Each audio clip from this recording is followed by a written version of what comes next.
Welcome back to the Loot and Lobby podcast. I'm Ryan McMakin, editor-in-chief at the Mises Institute. Visit us online at mises.org. Well, the Trump administration has unilaterally, without any congressional debate or vote, of course, forced Americans into yet another war. This time the war is a large-scale military campaign against Iran. Was there any groundswell of public support for this war? Did the Congress vote to spend more American tax dollars on another war? Apparently not. According to a March 1st poll from Reuters, only 27% of Americans polled said they support the U.S.'s new war on Iran. Needless to say, few Americans have been calling their representatives in Congress begging for yet another Middle Eastern war. So why is the U.S. now at war with Iran? Not even the administration appears to know. After the war had already begun, the White House repeatedly changed its stated rationale for opening hostilities against Iran. At the beginning, the U.S. regime had been claiming it wanted regime change in Iran to, quote-unquote, liberate Iranians. Yet by Monday, when Trump listed his reasons for starting the war, he didn't mention regime change at all. Rather, the administration now seems to have settled on claims that the Iran regime was creating a missile program that somehow endangers the United States. Yet virtually no one believes that the Iranian regime has ever had long-range missiles capable of getting anywhere near U.S. territory. Rather, the only threat to the United States is a threat to U.S. bases, which the U.S. government has insisted on building 10,000 miles away from U.S. territory, and which have nothing to do with the safety of Americans in the United States. On Monday, Rubio came up with another reason. He said that the real cause of the war is the United States had heard that the State of Israel planned to attack Iran, and that this could lead to Iranian reprisals against U.S. bases, so the U.S. felt it had to strike first. Rubio was essentially stating that Tel Aviv forced the U.S. into the war, essentially blackmailed the U.S. into getting involved. Trump today directly contradicted his Secretary of State Rubio, though, as well as the GOP Speaker of the House and GOP Senator Tom Cotton, and Trump claimed that, quote, I might have forced their hand, unquote. Completely absent from all these confused and retroactive attempts to justify the war is any mention of the American people, their tax dollars, their freedoms, or even their alleged representatives in Congress. Nor is this surprising. The current war is a timely reminder that the U.S. ruling elites regard the U.S. taxpayers and ordinary Americans as little more than inconvenient afterthoughts in the formation of U.S. foreign policy. At the same time, the U.S. regime also claims to have the high moral ground at all times, supposedly because the regime is democratic and has the support of, quote-unquote, the people, whatever that means. So you see the contradiction.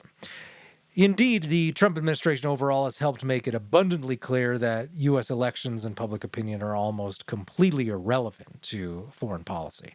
Throughout his campaign, Donald Trump repeatedly claimed to be the peace candidate, announcing in his speeches that he would end wars rather than start them. In the days before the 2024 election, the GOP posted an ad on social media in many places, clearly presenting the Trump administration as the pro-peace ticket with pictures of Trump and J.D. Vance with huge text that said, the pro-peace ticket. Yet, less than a year into his second term, Donald Trump's foreign policy looks largely indistinguishable from that of the foreign policy of Barack Obama or Joe Biden. Indeed, if the current war drags on, we'll be able to say Trump's foreign policy is reminiscent of the George W. Bush administration. It was clear during the campaign that the Trump ticket was trying to take advantage of public sentiment, which favored less U.S. involvement in foreign wars. With American foreign policy, however, elections don't matter very much. This was recently emphasized by the bumbling U.S. ambassador to Israel, Mike Huckabe, in a recent interview with Tucker Carlson. Carlson began with a simple question for Huckabe. Carlson says, how much does it matter what Americans think? Huckabe says, well, it matters every bit what Americans think. Carlson then points out that 21% of Americans support war with Iran. That is, about 1 in 5. He asks Huckabe if that's enough for the U.S. regime to start a war with Iran. Huckabe states, quote, we don't live in a world where you have a poll taken to find out whether our policy should be in a particular direction. He He didn't mention that elections are supposedly supposed to have a role in guiding policy, but we'll forget that part of it. Carlson then points out that Huckabe had just said public opinion matters a lot, and Huckabe says, quote, "We care deeply about public opinion." Carlson then says, if we're ignoring it, in what sense do we care deeply about it? Huckabe then offers a non sequitur. He says, quote, "I think we care deeply when we see there's a threat," unquote, whatever that means. Huckabe then continued with more word salad in a desperate attempt to make a connection between public opinion and his preferred policy of repeatedly starting elective wars with Middle Eastern regimes that are no threat to the U.S. population: Syria, Iraq, Libya, etc. The reality, of course, is closer to Rubio's explanation for the U.S.'s involvement in the war. It has something to do with following the lead of the State of Israel. Now, this is apparently fine with Ambassador Huckabe, of course, who in his Carlson interview was asked if he, Huckabe, thinks the State of Israel has a quote-unquote right to take over most of the Middle East. Carlson said, "Does Israel have the right to that land?" referring to a huge swath of land far beyond the current State of Israel boundaries. Huckabe responded, quote, "It would be fine if they took it all," unquote. Now, what if most Americans don't share this opinion? Clearly, the U.S. regime doesn't care, and neither does Huckabe or Donald Trump. Meanwhile, Donald Trump says he doesn't care about polling. When asked if he would put boots on the ground, he said, "I can't rule that out. Yes, public opinion's against it. I don't care." In spite of all the U.S. regime's posturing about the will of the people and representation in Congress, what really matters in Washington is serving powerful interest groups. The tax-paying public simply exists as a resource to be bled dry in favor of wars, protectionism, federal spending, which serves the ruling elite's complex system of patrons in government that serve interest group clients. And there's, of course, a quid pro quo there in terms of funding campaigns and one group exploiting another group. This is how the ruling elite works, not just in the United States, but in any democratic country. For more information on that, I would just suggest reading the Italian elite theorists. And that contrasts a lot with the more conventional American thinking on it, which we call pluralism, this really happy-go-lucky view of how politics works. It says, oh, yes, all these different political interest groups, they balance each other out and they gain more representation for the people. So democracy works. What people want is expressed through interest groups, and everybody gets, through compromise, what they want in the end. That's not really how it works. The elite theorists are far more insightful on this, noting that no, there are groups that exploit other groups. And the relationship between the more powerful interests and the unorganized groups, that is the ordinary taxpayers, is one of exploitation. So when it comes to U.S. foreign policy in the Middle East, we can see the way the exploitation works because the dominant interest group is clearly the State of Israel. This is executed through the American-Israeli Political Action Committee, AIPAC, and other elements of what foreign policy scholars John Mearsheimer and Stephen Walt call the quote-unquote Israel lobby. Now, when Mearsheimer and Walt released their book called The Israel Lobby in 2007, they were predictably accused of anti-Semitism. Yet, the book was ahead of its time and described how pro-Israel interest groups have been extremely successful in gaining financial, military, and strategic favors for Israel from U.S. policymakers. And this is all done at the expense of the American taxpayers.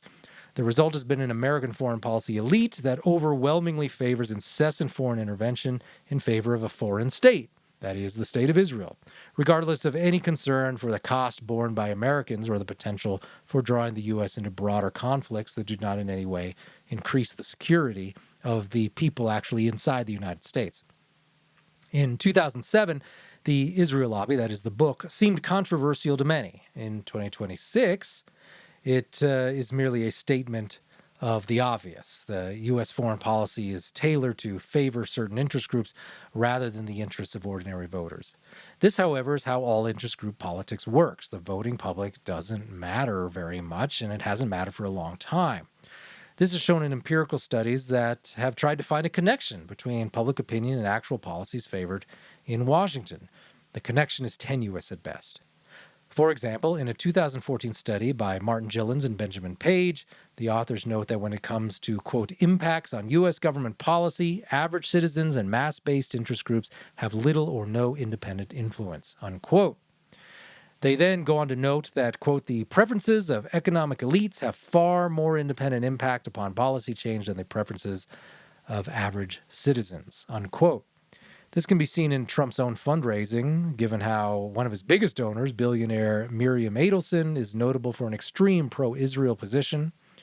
And this is not surprisingly reflected in Trump's foreign policy. The final conclusions of Gillens and Page, therefore, are clear. Quote, in the United States, our findings indicate the majority does not rule, at least not in the causal sense of actually determining policy outcomes. When a majority of citizens disagrees with economic elites or with organized interests, they generally lose. That is, the general public loses. Moreover, because of the strong status quo bias built into the U.S. political system, even when fairly large majorities of Americans favor policy change, they generally do not get it, unquote. Now, perhaps no group of economic elites is more influential in foreign policy than those who control campaign funds distributed through pro-Israel interest groups like AIPAC or through the spending of wealthy individuals like Adelson. Other studies have come to similar conclusions. For example, in a 2017 paper on voter preferences, John Matsusake concluded that legislator preferences don't correlate with voter preferences. He writes, quote, when legislator preferences differed from district opinion on an issue, legislators voted congruent with district opinion only 29% of the time. The data do not show a reliable connection between congruence and competitive election, term limits, campaign contributions, or media attention. The evidence is most consistent with the assumption of a citizen candidate model that legislators vote their own preferences, unquote. Now, there is, of course, no such thing as district opinion. He's speaking in general here, but the idea is clear enough. If a legislator's campaign war chest depends on pleasing a specific interest group, then the preferences of the voters, which are going to have a diversity of opinions, but of course, even if they do have a share one large, overwhelming majority opinion on one issue, if that contradicts the organized interests, then the preferences of the voters simply don't matter very much. Similarly, in a 2016 study from Michael Barber, Barber writes on how votes in the U.S. Senate bear little relation to public opinion. Quote, senators' preferences diverge dramatically from the preferences of the average voter in their state. The degree of divergence is nearly as large as if voters were randomly assigned to a senator, unquote. So if policymakers are largely independent of the voters, who the policymakers ostensibly represent, then what determines federal policy? The current war is just the latest reminder that pluralism is wrong and elite theory is right. There is no we the people. There is no representative democracy. There are those that benefit from policy and those that are exploited to fund it and to essentially deal with all the downsides without any of the upsides. So when it comes to big stuff like war, federal spending, and the central bank, elections really just aren't at the center of it. They just don't matter that much. It's why no matter who gets elected, U.S. foreign policy proceeds more or less as usual year after year after year. This is why it doesn't matter that only 1 in 4 Americans is interested in being on the hook for yet another Middle Eastern war with no apparent benefits for any average American.